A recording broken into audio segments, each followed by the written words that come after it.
नमस्कार दोस्तों, मेरा नाम है Sandeep, Shri Ram institute of technology Mumbai. और आज मैं आपके सामने जीवन को बेटर बनाने के लिए, जीवन को सक्सेस बनाने के लिए और जीवन को बेहतर बनाने के लिए यूनिवर्स के कुछ लॉज होते हैं, यूनिवर्स के कुछ नियम्स होते हैं, कुछ फैक्ट्स होते हैं, उसको आज मैं आपके सामने प्रस्तुत करना चाहता हूँ। जैसे जैसे देखते हैं ना कि हम कोई भी देश का एक नियम होता है, कुछ कायदे होते हैं, कानून होते हैं, या हम लोग साइंस में देखते हैं कि साइंस में कुछ लॉज होते हैं और वो साइंस उसी लॉज के ऊपर आधारित होता है। जैसे हम लोग फिजिक्स पढ़ते हैं तो फिजिक्स में हर लॉज होता है, इलेक्ट्रॉनिक्स में हर लॉज होता है, जैसे ओम्स लॉ है, किरचॉफ लॉ है, फ्लेमिंग राइट हैंड रूल है, ऐसे लॉज होते हैं, राइट। तो उसी तरह से ये ब्रह्मांड जो चलता है, ये जो सृष्टि जो चलती है, वो सृष्टि के भी कुछ लॉज होते हैं, कुछ नियम्स होते हैं, कुछ अगर वो कायदे कानून या लॉज को अगर हम समझ पाए, वो लॉज को हमने जाना, तो हम हमारे ज़िंदगी को बहुत ही बेटर बना सकते हैं। जो पोजीशन पे आज हम हैं, वो पोजीशंस पे हम लोग आगे बढ़ सकते हैं। आज मैं आपके सामने कुछ 10 लॉज प्रस्तुत करना चाहता हूँ। ये लॉज को जान के डेफिनेटली आप अपने ज़िंदगी को बेटर बना सकते हैं। तो दोस्तों, पहला लॉज है set the goal. Set the goal मतलब क्या होता है कि जैसे अभी ये ट्रेनिंग ले रहे हैं लैपटॉप रिपेयरिंग, और हमारे पास जो बहुत सारे कोर्सेस है, जो हम स्टूडेंट जो आते हैं वो देखते हैं, उस स्टूडेंट का कुछ स्पेसिफिक गोल नहीं होता है। वो आते हैं, ये करते हैं, कोर्स करते हैं, फिर कंफ्यूज होते हैं, ये करना है, वो करना है, ये करना है। और बहुत सारे लोगों को भी हम देखते हैं कि उनका भी कुछ फिक्स गोल नहीं होता है। मैं आपको एक स्टोरी बताता हूँ। देखो, जैसे मान लो 2 शिप्स है, 2 जहाज है, और दोनों शिप्स है वो पानी में खड़ी हुई है, और दोनों जो शिप्स है वो दोनों का जो कैपेसिटी है वो दोनों का सेम है, सेम इंजन है, सेम डीजल है, एवरीथिंग इज सेम। दोनों में कैप्टन है, लेकिन एक कैप्टन कंफ्यूज है, उसको पता नहीं है उसको कहाँ पे जाना है, और दूसरा जो शिप के अंदर जो कैप्टन है उसको पता है उसको कहाँ पे जाना है, उसके पास प्रॉपर मैप है, उसको पता है कि कहाँ पे जाना है। लेकिन जो दूसरे शिप्स के ऊपर जो कैप्टन है उसको प्रॉपर पता ही नहीं उसको कहाँ पे जाना है। तो क्या लगता है क्या होगा? जिस शिप कि कैप्टन को पता है उसको कहाँ पे जाना है, वो 99.9% अपने डेस्टिनेशन पे पहुँच जाएगा। लेकिन जिस कैप्टन को पता ही नहीं है उसको कहाँ पे जाना है, वो क्या करेगा? हवा इधर आई तो इधर जाएगा, हवा उधर आई तो उधर जाएगा। तो वो पानी में तो सेलिंग कर रहा है, लेकिन उसका कुछ लक्ष्य नहीं है, तो वो इधर जाएगा, कुछ लक्ष्य नहीं है। तो हवा के बहाव से वो इधर उधर घूमता रहेगा, और आखिर में कोई वीरान टापू में जाके फंस जाएगा, या कोई भंवर में आके जाके डूब जाएगा। सो दोस्तों, इस स्टोरी का मतलब क्या है कि अगर हमारे पास कुछ लक्ष्य नहीं है, हमारे पास कुछ ध्येय नहीं है, हमारे पास अगर कुछ उद्देश्य नहीं है जीने का, जीवन में क्या चाहते हैं, वो कोई लक्ष्य नहीं है, तो हम लोग भी क्या करेंगे? इधर उधर भटकते रहेंगे, ये ट्राई करेंगे, वो ट्राई करेंगे, और आखिर में कुछ नहीं होगा, आखिर में ख़त्म हो जाएंगे। तो इसीलिए सबसे पहला इंपॉर्टेंट है कि आपका लक्ष्य एक बनाओ, आपका एक ध्येय एक बनाओ। आपको ज़िंदगी में क्या चाहिए? जैसे लक्ष्य यानी क्या होता है कि आपको बिजनेस करना है, या आपको जॉब करना है, या जॉब कौन से फील्ड में करना है, या बिजनेस कहाँ पे करना है, या फिर आप अगर स्पोर्ट्समैन है तो आपको स्पोर्ट्समैन में क्या चाहिए। मतलब एक होता है ना एक फिक्स उद्देश्य, वो एक डेस्टिनेशन भिन्न भिन्न हो सकते। सो उसी तरह से आपका एक लक्ष्य बनाओ, आपका एक ध्येय बनाओ, ठीक है। सो वो ध्येय से क्या होगा? आपका एक फिक्स जब गोल होगा, राइट, तो आपको जिंदगी को ड्राइव करना बहुत ही आसान हो जाएगा। और जिसका कोई लक्ष्य नहीं है वो क्या करेगा? वो इधर उधर घूमते रहेगा। So first important thing is decide your goal. First आप डिसाइड्स करो what you want achieve in your life, वो एक डिसाइड्स करो। That is the first thing. दोस्तों, दूसरी बात है, जो आपने गोल को डिसाइड किया है उसके लिए एक बर्निंग डिजायर होनी चाहिए। बर्निंग डिज़ायर यानी बहुत ही पैशन जैसे मान लो आपने एक डिसाइड किया कि मुझे एक अच्छा बिजनेसमैन बनना है, या अच्छा एक ये बनाना है, अच्छा फलाना वो बनना है, तो लेकिन उसके लिए पाने के लिए अगर आपके अंदर वो बर्निंग डिज़ायर नहीं रहेगी तो वो वेस्ट है सब। बर्निंग डिज़ायर होनी चाहिए कि वो चीज़ को वो या वो पोजीशन को प्राप्त करने की अंदर उत्कंठा होनी चाहिए। जैसे बहुत ही एक एपीजे अब्दुल कलाम का एक फेमस कोट्स है, उन्होंने कहा है कि सपने क्या होते हैं, कि सपने वो नहीं होते कि जो रात को सोने के बाद आते हैं, सपने वो होते हैं कि जो रात को सोने नहीं देते। जैसे होता है ना कि जब जब हमें कुछ बहुत ही डेस्परेटली चाहिए तो हम लोग उसी चीज़ के ऊपर बार बार सोचते रहते हैं और वो एकदम मन के अंदर वो पूरी चीज़ हावी हो जाती है। जो चीज़ को या जो गोल को आपने सेट किया है, वो गोल को पाने के लिए आपके मन के अंदर उस चीज़ को पाने के लिए बर्निंग डिज़ायर होनी चाहिए। तीसरा जो फैक्टर्स है वो फैक्टर है कि अफर्मेशंस यानी क्या है? अफर्मेशन यानी शांत से बैठे हैं और हमारे मन के अंदर वो चीज़ को कॉन्स्टेंटली रिपीट कर रहे हैं। इसका मतलब क्या होता है? मैं आपको एक उसका एक थ्योरी बताता हूँ। देखो, हमारा जो मन है वो मन के अंदर दो पार्ट्स होते हैं, एक कॉन्शियस माइंड और एक सबकॉन्शियस माइंड, और हमारा इंटेलेक्ट। तो कॉन्शियस माइंड जो रहता है हमारा, वो क्या करता है, हमारे जो कर्मेंद्रिय है और ज्ञानेंद्रिय, कर्मेंद्रिय मतलब जो आउटपुट और ज्ञानेंद्रिय मतलब इनपुट, जिससे हमने ज्ञान लेते हैं, जैसे आँख है या हमारा नाक है या स्किन है या स्मेल है, तो और जो हम लोग सुनते हैं वो कर्मेंद्रिय, जहाँ से हम लोग इनपुट लेते हैं, और आउटपुट यानी हमारे हाथ पाँव और जो हम लोग वाणी बोलते हैं, ऐसे कर्मेंद्रिय। तो इनपुट और आउटपुट्स, तो इसको हम लोग लेते हैं, वो सारी इंफॉर्मेशन मन के ऊपर जाती है, और यहाँ से मन के नीचे मन का जो बड़ा पार्ट है उसको बोलते हैं सबकॉन्शियस माइंड। सबकॉन्शियस माइंड क्या है? सबकॉन्शियस माइंड हमारा बंच ऑफ थॉट्स है। यहाँ वहाँ पे विचारों का पूरा समूह पड़ा हुआ है, थॉट्स पड़े हुए, बहुत सारे विचार पड़े हुए, और ये विचारों से और ये विचारों के जो समूह से हमारा जो लाइफ का पर्सपेक्टिव्स क्रिएट्स हो जाता है। पर्सपेक्टिव यानी क्या है? कि जीवन को देखने का नज़रिया।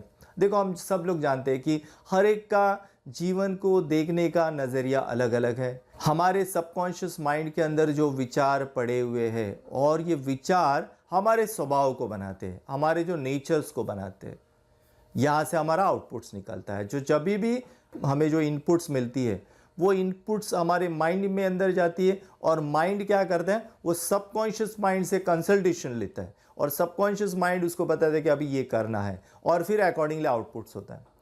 सो अगर हमारे मन के अंदर भय, चिंता, बहुत सारे जो नेगेटिव जो इमोशंस है वो अगर पड़े हुए हैं, तो क्या होगा? हम लोग कुछ भी काम करने से पहले वो भयभीत हो जाएंगे, या कुछ भी काम करने से पहले, क्योंकि हमारे सबकॉन्शियस माइंड के अंदर अगर नेगेटिव थॉट्स पड़े हुए या नेगेटिव इंफॉर्मेशंस पड़ी हुई है, तो हम लोग कुछ भी करने से पहले चिंतित ही रहेंगे, या कुछ भी करने से पहले भयभीत हो जाएंगे, या कुछ भी करने से पहले डाउट सिलेंगे, यार ये नहीं होगा, ये नहीं होगा।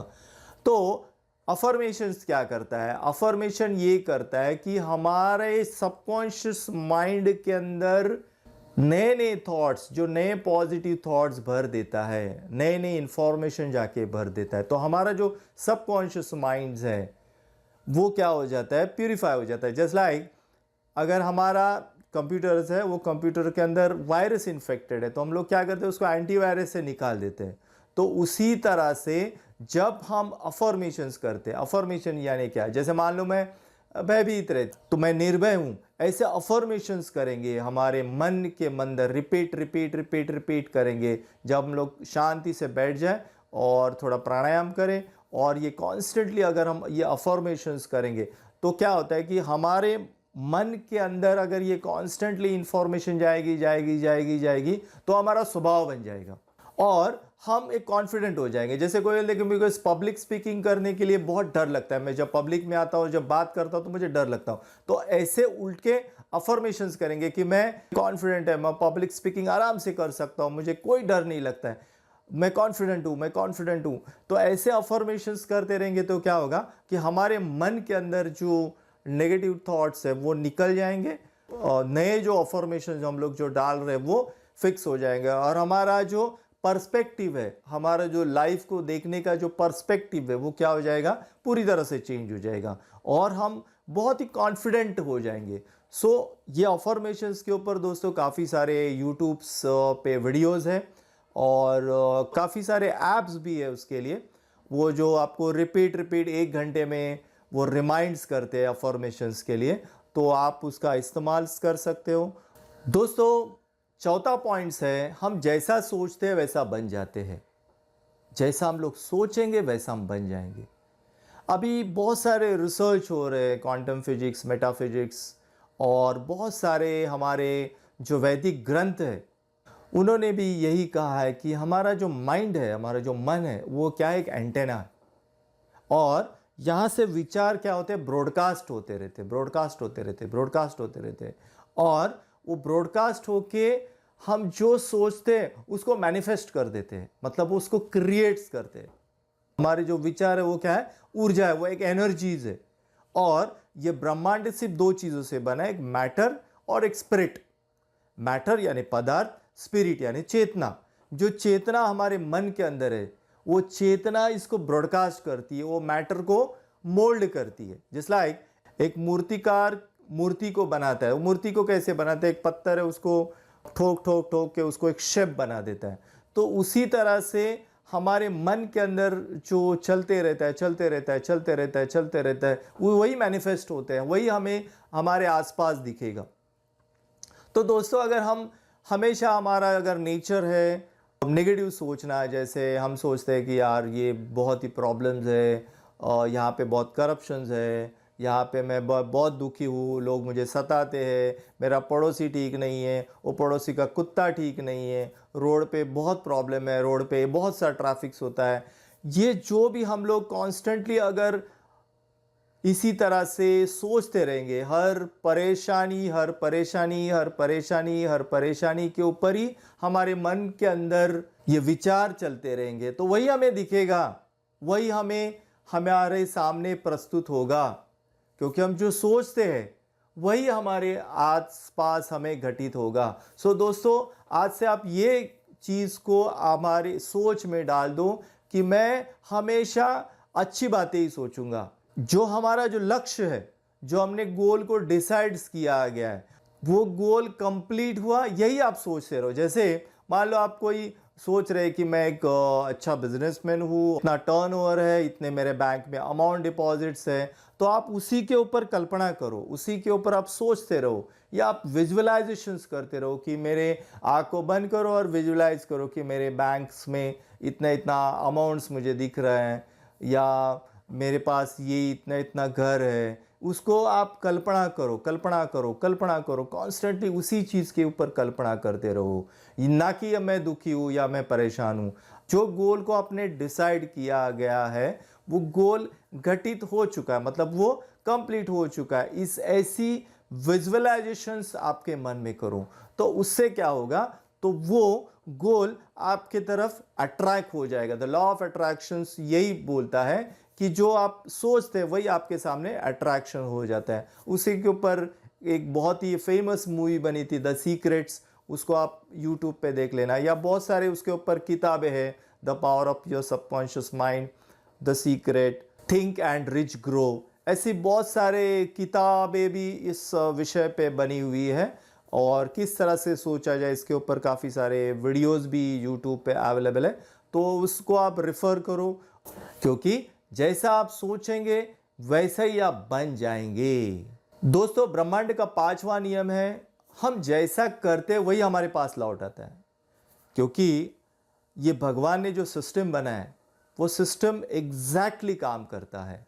जैसे मोबाइल पे हम लोग कोई रिचार्ज करते हैं, तो वो अगर हम लोग कोई रूम में जाके बैठ जाए और रूम को पूरा पैक कर दे और हम लोग मोबाइल पे कॉल लगे, तो हमारा बैलेंस कट हो जाएगा, राइट, क्योंकि वहाँ पे सर्वर है, वो सर्वर से हमारा मोबाइल कनेक्ट हो जाता है।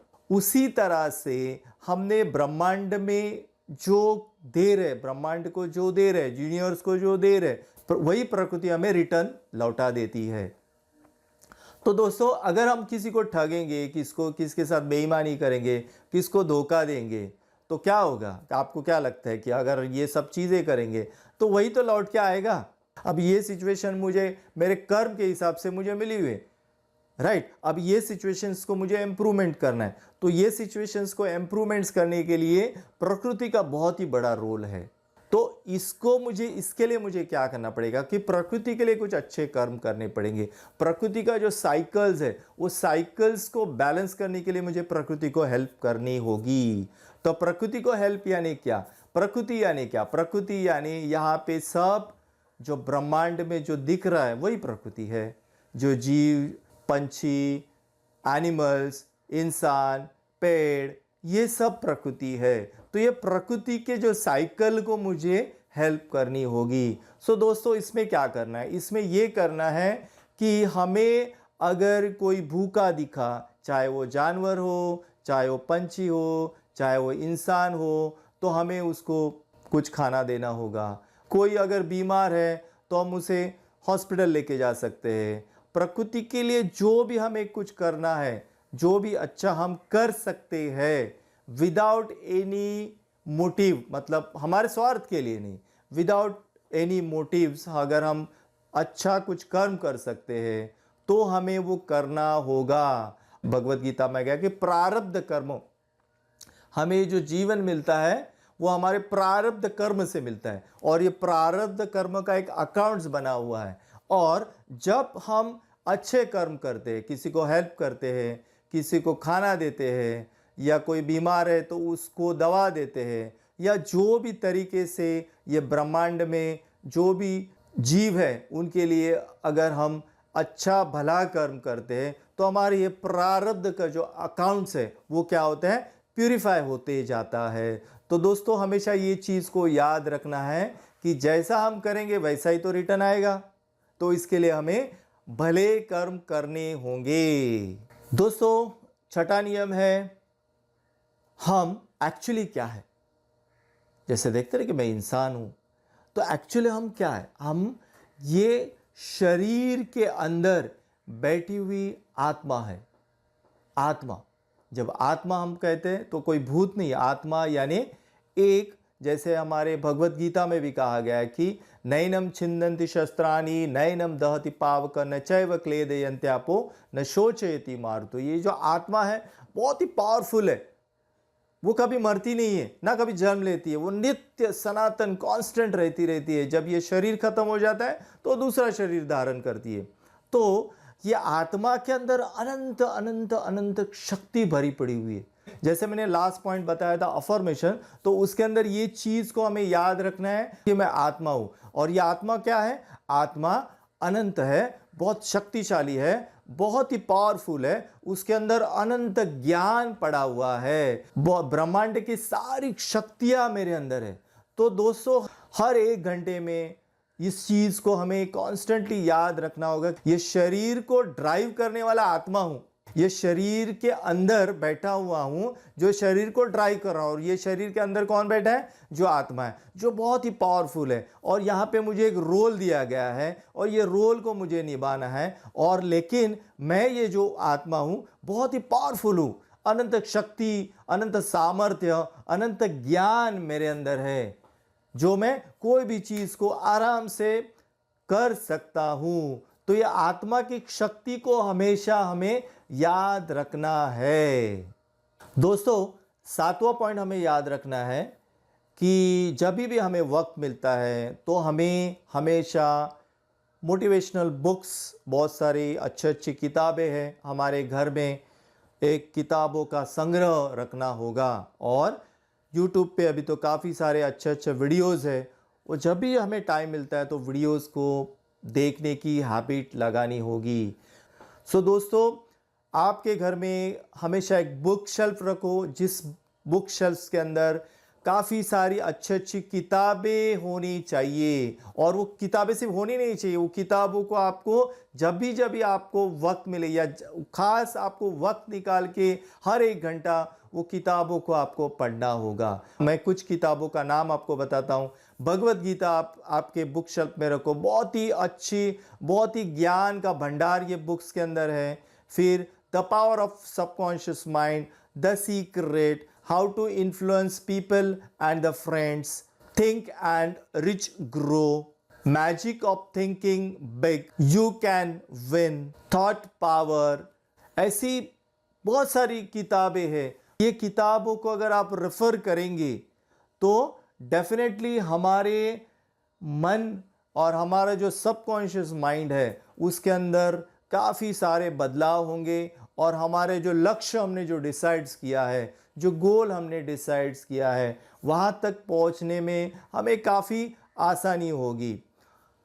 दोस्तों दूसरी जो बात है, बहुत सारे मोटिवेशनल वीडियोस है, बहुत सारे लोगों ने अपनी बायोग्राफी और अपने एक्सपीरियंस यूट्यूब पे शेयर किए हैं। तो जैसे अरुणिमा सिन्हा का एक वीडियोस है, जिस उनका एक पैर टूटने के बाद भी, लोगों के क्रिटिसिज्म मिलने के बाद भी किस तरह से वो हिमालय के चोटी पे जाके पहुंची। फिर एप्पल के फाउंडर है स्टीव जॉब्स, उनका एक वीडियोस है, उन्होंने कहा गया कि किस तरह से उन्हें फेलियर आए थे और किस तरह से उन्होंने एप्पल को फाउंड किया और किस तरह से वो आगे ज़िंदगी में आगे बढ़े। तो वो वीडियो आप एक बार देख लीजिए। फिर एपीजे अब्दुल कलाम का एक वीडियो है, गुलजार जी ने नैरेट किया उसको, काफ़ी अच्छी तरह से वो वीडियो में उन्होंने एपीजे अब्दुल कलाम के लाइफ को कवर किया है। फिर एक अच्छा मूवीज़ है दशरथ मांझी का, एक लक्ष्य को पाने के लिए, एक पहाड़ तोड़ने के लिए, एक आदमी सिर्फ जाके पहाड़ तोड़ता है। काफ़ी अच्छा मूवीज़ है, काफ़ी स्पिरिट है वो मूवीज़ में, वो उसको आप एक बार देख लीजिए। तो ऐसे पॉजिटिव वीडियोज़ और पॉजिटिव बुक्स कि आपके जो ये माइंड है, आपके जो विचार करने की जो पद्धति है उसको चेंज करते हैं। दोस्तों 8वां पॉइंट्स है, हमेशा पॉजिटिव दोस्त और पॉजिटिव एसोसिएट्स के साथ ही रहे। दोस्तों ये बहुत ही इंपॉर्टेंट पॉइंट है। हम जो घिरे हुए होते हैं, बहुत सारे झुंड के साथ घिरे हुए होते हैं और वहाँ से बहुत सारे लोगों के सजेशन हमें मिलते हैं, बहुत सारे लोग हमें क्रिटिसाइज़ करते हैं, बहुत से लोग हमारे सजेशन का मजाक उड़ाते हैं। तो दोस्तों हमेशा एक चीज़ को याद रखना है कि दोस्त ऐसे ही रखो जो दोस्त कि ज़िंदगी में कुछ उन्होंने लक्ष्य चुना है या जो लक्ष्य पाने की कोशिश कर रहे हैं। आपको आपके ज़िंदगी में ऐसे ही दोस्तों के साथ रहना है जो पॉजिटिव इंथुजियाज्म और स्पिरिट उनके अंदर है। उन ऐसे दोस्तों को अपने लिस्ट में निकाल दो जो हमेशा क्रिटिसाइज करते हैं। जैसे मान लो आपने कुछ कोर्स कर रहे हैं या आपने कुछ बिजनेस स्टार्ट करने का कुछ प्लान डिसाइड किया है, तो दोस्त आके आपको तुरंत बताएगा कि अरे यार ये बिज़नेस में कुछ अभी प्रॉफिट ही नहीं है, ये इसको स्कोप ही नहीं है, इसको कस्टमर ही नहीं है, या ये नहीं है, वो नहीं है। ऐसे लोगों के सजेशन से हम डिस्करेज हो जाते हैं, हम हमारे लक्ष्य से भटक जाते हैं। सो ऐसे जो दूसरों की जो हमेशा निंदा करते हैं, जो नेगेटिव लोगों को पहचानने का एक सिंपल तरीका है, वो तुरंत मिलते ही हमेशा हर चीज़ को क्रिटिसाइज़ करता रहेगा, हर चीज़ के अंदर खामियां देखता रहेगा। ऐसे लोग नेगेटिव है। जैसे बोलेगा अरे ये देश ही ठीक नहीं है, ये दो देश में ये ठीक नहीं है, रोड ठीक नहीं है, ये ठीक नहीं है, फलाना ठीक नहीं है, फलाना ठीक नहीं है, मेरे घर वाले ठीक नहीं है, मेरे पड़ोसी ठीक नहीं है, मेरे पेरेंट ठीक नहीं है, मेरी बीवी ठीक नहीं है। ऐसे लोग अगर आपको मिलेंगे तो तुरंत उनसे दूर हो जाओ, क्योंकि ये लोग आपको डिस्करेज करेंगे, आपके लक्ष्य से आपको भटका देंगे। सो दोस्तों ये चीज़ को हमेशा याद रखना है। ज़िंदगी में जिन्होंने कुछ लक्ष्य चुना है, जो लोग इंतज़ाम है, जो लोग नीचे गिरकर भी ऊपर आने की प्रयास करते हैं, ऐसे लोगों के साथ ही आप दोस्ती बनाओ, ऐसे लोगों के साथ ही आप रहो, ताकि आपको भी एक एसोसिएट्स मिलेगा, आपको भी एक कंपनी मिलेगी कि चलो ये भी मेरे साथ है, ये भी ये चीज़ को ट्राई कर रहा है, ये या दूसरे चीज़ को ट्राई कर रहा है, तो आपको एक होप्स मिलेगा, आपको एक स्पिरिट मिलेगा। तो ऐसे लोगों के साथ ही आप फ्रेंडशिप रखो। दोस्तों 9वां पॉइंट है टाइम मैनेजमेंट। वक्त की कीमत जानो, वक्त की कदर करो। जो टाइम एक बार निकल गया ना, दोबारा नहीं आता है। हम लोग बोलेंगे बाद में करेंगे, बाद में देखते हैं, बाद में सोचा जाएगा, ऐसे करते। तो जो हमारा वैल्यू टाइम है, मॉर्निंग सुबह उठ के जो मेन हमारा काम है, जो लक्ष्य को हमने डिसाइड किया, जो गोल आपके मन में, उसको किस तरह से पाया जाए, उसको किस तरह से अचीव किया जाए, उसके ऊपर आप स्टडी करो, उसको किस तरह से बेटर बनाया जाए। जो भी आप काम कर रहे हैं, देखो कोई भी ऐसा नहीं कि कोई भी फील्ड को स्कोप नहीं है, जो भी आप काम कर रहे हैं उसको बेस्ट और बेस्ट और बेस्ट किस तरह से किया जाए, उसके ऊपर आप सोचो। हाँ, अलग अलग ज्ञान, वो चीज़ को जो आपने डिसाइड किया उस चीज़ को प्राप्त करने के लिए किस तरह से मुझे अलग अलग सोर्सेस से ज्ञान मिल सकता है, उस चीज़ के ऊपर सोचो। तो अपने जो टाइम है वो टाइम्स की कदर करो, वो टाइम्स को वेस्ट मत करो कि चलो यार क्रिकेट का मैच देख लेते हैं, चलो यार थोड़ा फ्रेंड्स के साथ गॉसिप कर लेते हैं, या फिर मूवीज़ देख लेते हैं, या कुछ फालतू चीज़ें कर लेते हैं। वो जो वैल्यू टाइम है, जो हमारा मेन टाइम है, जो हमारा प्राइम टाइम्स है, उसको आपका जो लक्ष्य है, आपका जो गोल है, उसको किस तरह से प्राप्त किया जाए, उसी के ऊपर कॉन्स्टेंटली आप उसके ऊपर सोचते रहो, तो उसको आपको आसानी होगा। अगर उसको आप वेस्ट कर दिए तो आप अपने लक्ष्य तक नहीं पहुंच सकते हैं। सो टाइम की कदर करो। 10वां पॉइंट है धैर्यशील रहो। धैर्यशील यानी देखो जिंदगी है, ये जो जीवन मिला है, ये यूनिवर्स है जो भगवान ने क्रिएट्स किया है, यहाँ पे सुख और दुख दोनों चीज़ मिलेंगे, सक्सेस और फेलियर दोनों चीज़ मिलेंगे। आप जैसे स्टार्ट किया तो तुरंत सक्सेस मिलना स्टार्ट नहीं होता है। भगवत गीता में एक श्लोक है, मात्रा स्पर्शस्तु कौन्तेय शीतोष्ण सुख दुखदा। मात्रा स्पर्श, भगवान अर्जुन को कहते हैं शीत उष्ण सुख दुखदा। भगवान क्या कहते हैं, जिस तरह से शीत, उष्ण, शीत यानी ठंडी, उष्ण यानी गर्मी होती रहती है, उसी तरह से सुख और दुखदा, सुख और दुख आते जाते रहते हैं। तो उसमें क्या करना है, शांति तिक्षस्व भारत, मतलब उसमें क्या करना है, स्थिर रहना है। सुख और दुख आएंगे, जैसे मैंने पहले ही कहा कि हम लोग क्या है, ये शरीर के अंदर बैठी हुई आत्मा है। ये शरीर हमें एक ड्रामा है, जो शरीर के अंदर एक एक्टिंग कर रहे हैं हम लोग, मिला है। अभी यहाँ पे सक्सेस भी मिला और फेलियर भी मिला, तो सक्सेस और फेलियर को हमें सेम तरीके से देखना है। फेलियर मिला है तो रोते नहीं बैठना, अरे यार फेलियर मिला, फेलियर मिला, फेलियर मिला, प्रॉब्लम्स है, प्रॉब्लम, मैंने कुछ स्टार्ट किया, मैंने कुछ कोर्स किया, मैंने कुछ बिजनेस किया, उसके अंदर कुछ नहीं हो रहा है, तो गिव अप कर दो। देखो यहाँ पे जितने भी महान व्यक्ति बने, जितने भी आप कोई भी आप इंटरनेट पे जाओ और आपके जो पसंदीदा जितने भी महान व्यक्तिज हैं जिनको आप मानते हैं, उनकी लिस्ट निकालो और उनकी बायोग्राफी पढ़ो, और आप देखेंगे कि उन्होंने पहले फेलियर ही मिला है, उनको अनसक्सेसफुल ही मिला है। तो ज़िंदगी में हम लोग जो भी स्टार्ट करते हैं वो पहला फेलियर से ही स्टार्ट होता है, अनसक्सेसफुल ही होते हैं, हम लोग गिर जाते हैं। सो दोस्तों, हमेशा एक चीज़ को याद रखना है कि हमें धैर्य रखना है। ऐसे नहीं कि तुरंत गिव अप कर दो, बिजनेस स्टार्ट किया, कुछ नहीं हो रहा है, चलो छोड़ दो, ये ट्राई कर लेते हैं, उसमें कुछ नहीं मिला, चलो छोड़ देते हैं। ऐसे नहीं करो, आप स्टार्ट तो करो। आपको परेशानी होगा, आपको दुख होगा, आप फेलियर हो जाएंगे, फेलियर से उठो, एक बार उठो, वापस दौड़ो, वापस उठो, वापस फिर गिरेंगे, वापस उठो, वापस दौड़ो। क्यों, धैर्यशील रहो, क्योंकि परेशानी सबको आता है। आप कितना भी पैसा कमा लो या कितना भी पोजीशन पा लो तो भी दुख आएंगे, परेशानी आएंगी, तो दुख और परेशानी तो रहेंगे ही रहेंगे हमारे साथ। तो आपको क्या करना है कि आपने जो लक्ष्य को डिसाइड किया गया है, वो लक्ष्य के ऊपर कांस्टेंट प्रयास करते रहो, प्रयास करते रहो। देखो सफलता 100% मिलेगी। लेकिन आप तुरंत गिव अप करेंगे तो कुछ नहीं होगा।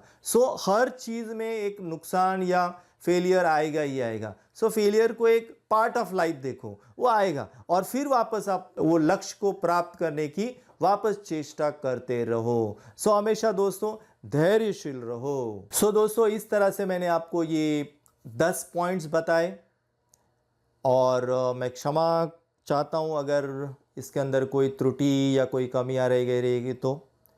लेकिन मुझे एक कॉन्फिडेंस है कि अगर ये 10 पॉइंट्स को अगर प्रॉपर आप फॉलो करेंगे, अगर उसको आप लिख के रखो, ये पॉइंट्स को आप जहाँ पे आपका काम करते हो वहाँ पे उसको प्रॉपर तरह से ये 10 पॉइंट्स को लिख के रखो और इसको फॉलो करो, 100% मुझे कॉन्फिडेंस है जो भी पोजीशन पे आज है वो पोजीशन से आप डेफिनेटली जीवन में ग्रोथ करेंगे। 100% आप अपने जीवन में ग्रोथ करेंगे, क्योंकि ये जो पॉइंट्स मैंने निकाले हैं ये काफ़ी प्रूवन पॉइंट्स है। सो दोस्तों, thank you very much for watching this video. Have a nice day.